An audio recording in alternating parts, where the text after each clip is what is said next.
RationalInvestor.com's Daily Brief. The answer to your question is learn the goddamn process, trade your trading plans, don't take too much risk on any one trade, and just let yourself get rich. Hello, everyone. Welcome back to the RationalInvestor.com's Daily Brief. This is our free half-hour show. I'll try and do a half hour, 20 minutes. Chris will chime in around 15 minutes, which means I should wind up this conversation. We'll head on over to the after party where the real action is. Actually, I had some really great conversation, questions from site people yesterday. So we'll do a little bit of follow-up in the after party on that. It is Monday. It's the middle of the summer. So, I really wouldn't expect a heck of a lot out of the market here right now. And of course, I guess it's not the middle of the summer. I guess it's still spring, eh? We have, 3 more days of spring. So actually, we're not even in summer yet. And the irony of it all, I think Billy Gates here has this thing sort of programmed that it'll show it. Let's see what happens. Does it show it? Oh, isn't that interesting? I guess on the laptop, it shows it. But it's like 11 degrees here in Vancouver. It's embarrassing. Global warming. What a joke. But I do understand that people back east going through a bit of a heat wave right now. So I'm sure they're being just rammed down their throat. Oh, we're all going to burn. Keep in mind, June is supposed to technically be a warm month in the Northern Hemisphere. So anyway, that's here and there. Where do we want to start the conversation today? One thing I do like about these daily brief sort of daily videos that we do here, although I have to set the screen resolution so I can actually read it because that's the only place I know where the summary is. What are we going to talk about today? We're going to talk about the breadth. Econs. Actually, we did have a couple of econs come out here today. We had New York Empire State reading came in horrible. We do have Fed speakers, of course, coming up through the week, but what a surprise these days. There's usually about 4 or 5 of them a day. And if anything, I almost find it hilarious. Kind of pathetic too, though. When you obviously the consumer is extremely stressed right now. Last Friday we had the University of Michigan consumer sentiment numbers, and you can see they're not happy at all. This you're supposed to have a reading above 90 is supposed to sort of suggest that consumers are happy. So they have not been really basically happy since about middle of 2020. Anything happen around the middle of 2020 to maybe make consumers a little unhappy? And interesting, they had that sort of, the bailout and, sacrifice my life to save capitalism, blah, blah, blah.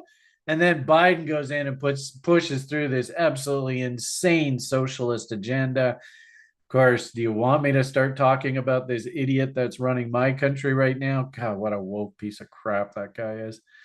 As a result, that triggered just massive hyperinflation in our Western society. And we're living in the aftermath of that still today. And actually, it was interesting when I was reading the news headlines. I love this about TRI's site. Like I asked the team to just embed a whole bunch of news feeds so we can get an idea of what people are talking about around the world. And, Americans explain why they are struggling to buy a home. Really, you see it everywhere. They're suffocated in every corner. This is Milty, Uncle Milty. And, do yourself a favor if you haven't heard this rant before. I'd be a bit surprised. But what is inflation? Let's call a spade a spade. What is inflation? I try and bark about it. This was referencing earlier. This was off of a Yahoo Finance. Talk about public people who really don't understand economics. They certainly don't understand trading and good investing. And they were just like, what's causing inflation in 2024? And these people are there. It's like they have been programmed by the 1%. And, here we're talking about the bankster crooks.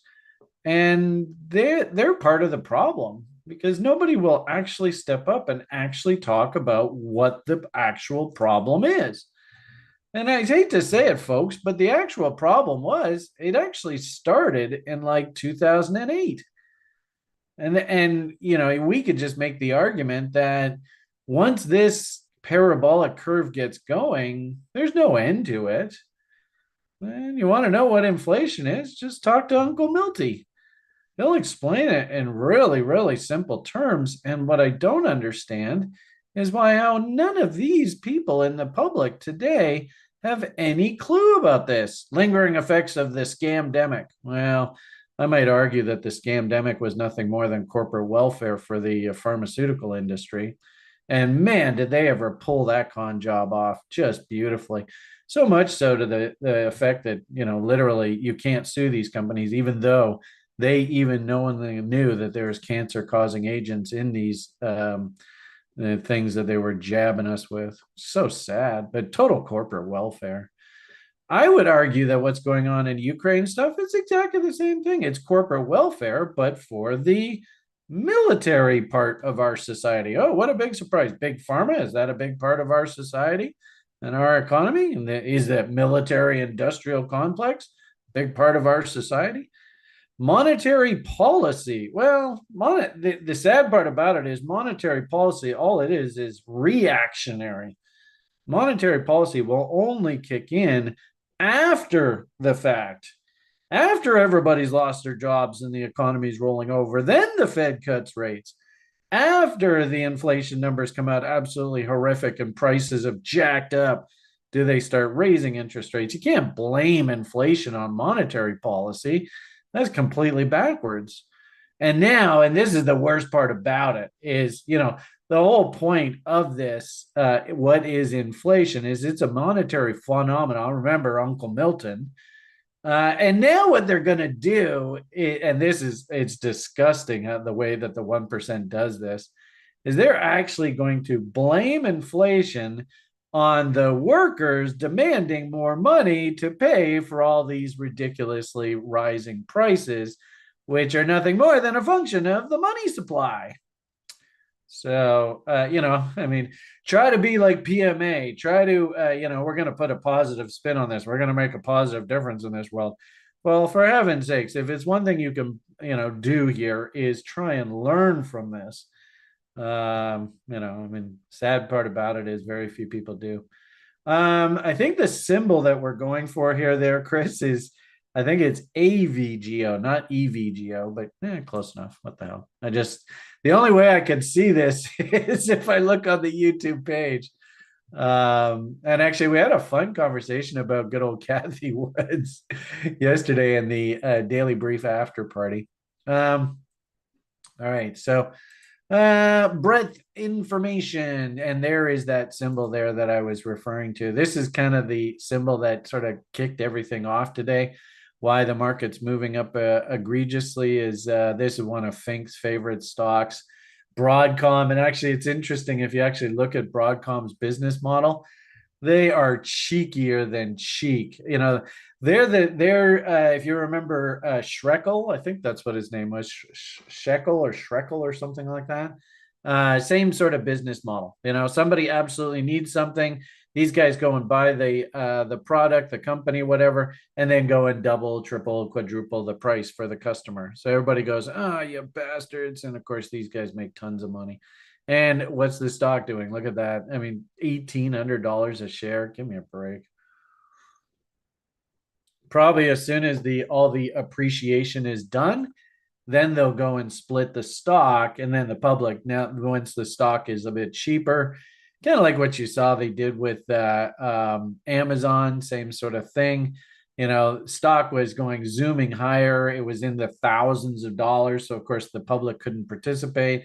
They go and split the stock. You see it there now, $180 a share, which of course is still way too much. But nonetheless, they split the stock and public comes in and you see, oh, wow, what a surprise. Amazon stock does nothing. I hate to say it. The capitalist game here it's pretty cliche how they're doing this, and unfortunately, said it before. Maybe write it down. Worst possible thing that could happen to us in Western civilization, us, small people, is it was the collapse of the Soviet Union. And quite literally, in my entire life, I've literally watched the standard of living of our Western civilization go down, down, down, down, down. I even saw a really interesting graphic recently talking about China, where this current prime minister, you know how much I'm in love with him. Turns out that his tenure in office is the first time since the Second World War that the standard of living of the average Canadian is actually falling. It's negative under his tenure in office. So hopefully that'll be a great legacy of what a doof the guy is. But anyway, that's here and there. So, right out of the gate, AVGO is a big driver here for the market this morning. And we're getting one of those sort of mixed message markets where actually you saw most of the market really wasn't very happy right out of the gate. But you can see the Dow actually opened up a good chunk lower. But, good old tech stocks grinding the market back up, just a basket of them. They're sort of pulling everything back up with them. Interesting to see Russell 2000, or the broader market, the broader economy, actually still underwater from the get-go here this morning. If we actually look at the, sort of the reasoning behind this, again, I think this is one of these nifty 50 kind of economies. I don't know whether Allen rammed through his absolutely insane package. But if I understand correctly, I think he wants something like $50 billion or something like that. And my hunch is as soon as he gets that, then he's going to start, sort of getting the circle jerk going again at that company. And if actually you look at the price stock, I mean, it's substantially off its highs. So interestingly enough, if we actually do have some sort of technical bottom come in following this whole market manipulation by Allen, we'd probably see that there's probably a half decent long trade there in that name. Also, too, if I understand correctly, we're starting to see things like the Chinese economy actually start to turn around. I think Allen's placed some pretty big bets on the Chinese, and if I understand correctly, the Chinese themselves, they've just like gone into manufacturing overdrive. That's sort of their way to solve all these problems internally. And actually, if you look at the data, they had in typical, well, I don't know if it's typical or not, but Chinese, they put out their data on Sundays. It's kind of an odd day to do your econs, but nonetheless, we saw that they had industrial production came out. Can you believe these numbers? And that's another conversation altogether. Kind of missed forecast, but still pretty robust number. Interestingly enough, their housing market is still an absolute train wreck, and I don't think that recovers anytime soon.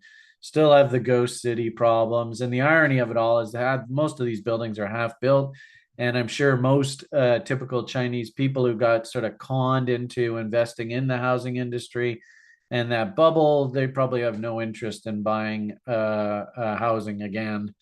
And actually, that's an interesting sort of sales pitch of why maybe gold and silver are probably going to do better going forward. I do remember in that run up that we saw over there the past 3 or 4 months, well, I guess 6 months or so. The talk was, well, the Chinese are buying in droves, that kind of thing. But this is an interesting number that came out of China here. Market was looking for 2.5% retail sales growth. Retail sales came in a little stronger. So maybe that might even be a commentary that the domestic economy within China, the sort of consumer-based economy, is maybe picking up a bit. Unemployment rate, oh, what a surprise. I don't think that this actually is real. I was kind of joking that would Winnie the Pooh ever openly admit that there's rising unemployment in his country? I doubt it. So, but anyway, that's here and there. As I had said earlier, we had Econs come out of New York State. I guess a little bit better than expected, but still, absolutely ugly number here. Didn't break to new lows, so I suppose that's encouraging. But man, New York State is just under the gun here. And I guess the scuttlebutt that I'm hearing, I keep seeing videos on YouTube about this. There's actually mass on balance net immigration out of New York, Illinois, and California. And I have a funny feeling that trend's probably going to last for quite some time. So I have a feeling that this number, the fact that it came in a little bit better than expected, was maybe one of the reasons why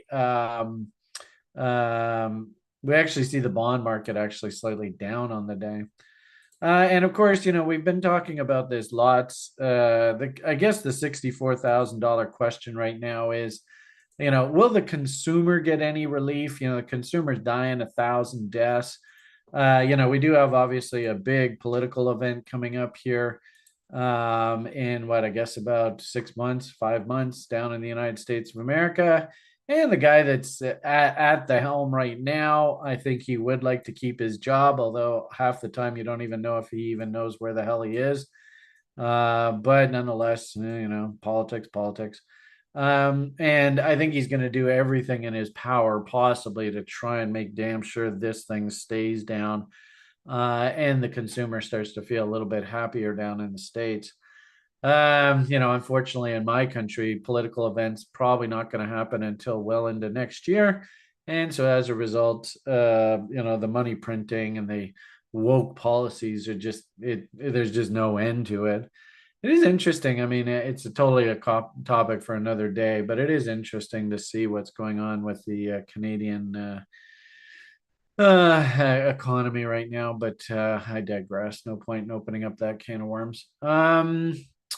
I suppose out of the gate, we should probably keep an eye on how our buddy, the US dollar index, is going to do here. The Econs coming out last week. It kind of pointed that, probably Fed.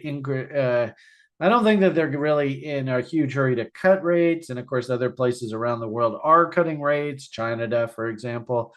So bid of the US dollar still relatively firm, up and down, very V bottomish. Wouldn't be surprised if we have to come back down and eat this tail down in here. So we got a little bit of an M coming in here. That would be a risk on bet here. And of course, if the bonds are relatively well behaved, interesting. So we're starting to get a little bit of a bottom coming in on the long end of the curve and that 10-year. Short end, 5-year, 2-year, kind of iffy, not really that great, but interesting how a little bit of a bottom coming in there on the bonds. So if interest rates are relatively stable, and as I said, the political machine would probably like these things to stabilize in here. See, stock market, there's the Russell 2000. He's trying to play catch up, get back to positive. And of course, good old AVGO. Chris, I don't know whether you want to correct that or not. But it is probably leading the charge down in tech land. So as a result, you can see the tech stocks are doing a bit better here. Probably the whole conversation, and we've been sort of talking about this for the past while, is what do energy prices do here? If energy prices do start trending higher in earnest, you can see dead cat bounce off of the recent new lows, then we're probably going to see things like this tech stocks and the stock market kind of top out. And even the bonds and interest rates start to move higher here. And you can see it's in a bit of a reactionary day, but we did slam into a horizontal support and resistance level on the crude and did strap on a small short after getting stopped out on another short this morning over there in crude. So I haven't heard any alarms go off or anything, so I guess that's still working away. But I could see that if the energy market does sort of peter out here a little bit, although you can see crude is catching a bit of a bid here. If we do see that this energy market does top out, that'll probably help things like the stock market and the bond market, and maybe even crude or crypto to a certain degree. I suppose finish off this conversation with you today. Crypto obviously feeling a bit weak. You can see the broader, sort of smaller cryptos really feeling the pain here. Altcoins, shortcoins, whatever you want to call them. Yeah, a little bit choked. I got euchred out of a pretty good short trade there on Bitcoin in the futures. They ran my stops and then just dumped the market like a boss. I actually could come in here if we do have a nice counter trend rally and re-examine the shorts back up here, actually right around 70 grand again. And like I said, if we see energy prices topping out and tech stocks are feeling somewhat happier, I could see that rally. Also, too, if I understand correctly, we've come off a long way. First thing Monday morning, of course, retail going to be encouraged to sort of act emotionally here and sell into this sell-off. You might even argue momentum indicators are on their knees. Is Willie? Oh, there we go. So we just got blown out on our crude position. You can see the Willie indicator here. Are we oversold yet? I don't know whether we are or not. Are we? Minus 82. Yeah. So basically oversold. So if anything kind of makes sense, public would be panic selling into these lows, but you can see a little bit of a counter trend rally here. We're at a pretty significant long-term support line. Of course, this is an awfully messy chart, but you can see this is basically the trend line that has painted our floor here off of this original market structure bottom here a while ago. So I think this is actually a pretty important level that we really like. If you are a crypto bull, you'd like to see Bitcoin try and recapture this. Maybe there's an inside bar, fractal, something like that. Then we start our counter trend rally back up top. We did actually just have the FOMC meeting. So usually I would expect following the FOMC meeting, of course, big dump. And then we find some sort of bottom, and then we start climbing back up into the Fed minutes. And then we actually top out into the release of the Fed minutes. Still have this Ethereum short working though, but as you can see, stop is at scratch right now. And if anything, this kind of looks like an inverted head and shoulders trying to form here, right?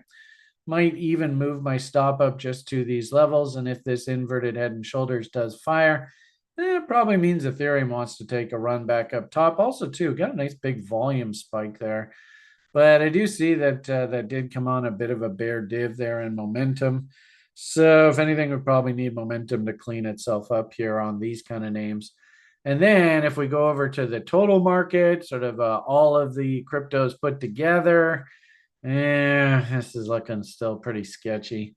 We did not take out the lows here, though, so that's encouraging. I know if we can somehow hold these lows, maybe even this candle, work our way back up above this clothesline level, and then go and put in a little bit of a W. I mean, there's a lot of ifs here. It's going to take quite a bit of work to get through the top here.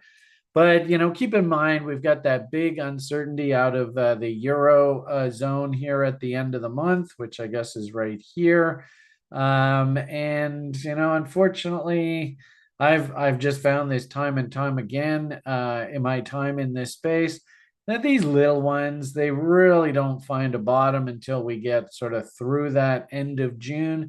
Keep in mind, things like Australia still have their tax loss selling window going on here. You look at the broader sort of crypto space, and a lot of these names, I'm seeing lots of new lows here. So there really isn't any huge hurry to pound the table. Oh my God, this stuff's a buy.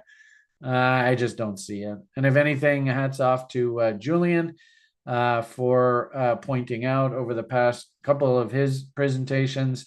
Usually crypto, when it forms some sort of bottom, it's ugly, it's deep, it's red, there's a lot of pain, people are dying 1,000 deaths, and well, I think we're getting that event. I suppose just to finish off all of this, crypto breadth indicator on TRI. We are now at the point. I can't remember which screen I have this on. Well, let's take a shot. Is it that one? Yeah, there we go. We're getting basically signals that the crypto market is getting pretty washed out. I'd like to see this thing really on its knees, and then I'd like to see W's start to form, bullish divergences in momentum. So, if anything, the message that I would give to the community is we're closer to the bottom than we are the top, which is good because at the top, that's when Brian gets all sketchy and I'm stressed because I know a correction's coming. And of course, at the top, the Gucci sweater wearers are going all crazy. And when I start putting out cautionary comments, they start getting really, bitchy with me. Those people have long gone now, so that's good to see. If anything, as we get closer and closer to the bottom, remember, and write this down if you need a hint. Brian is usually right, but he's usually early. So I'm thinking that we're getting pretty close to a bottom. I don't think we have any W's yet anywhere to be seen. There are some names, like for instance, this little hello. I definitely think that if you are a little old lady stepping in and doing your nibbling here, now that we're at Julian's favorite fib here, I'm perfectly fine with nibbles. But as for sort of leverage trades, stepping in and taking a shot, calling bottoms, all that kind of stuff, no, we're nowhere near there.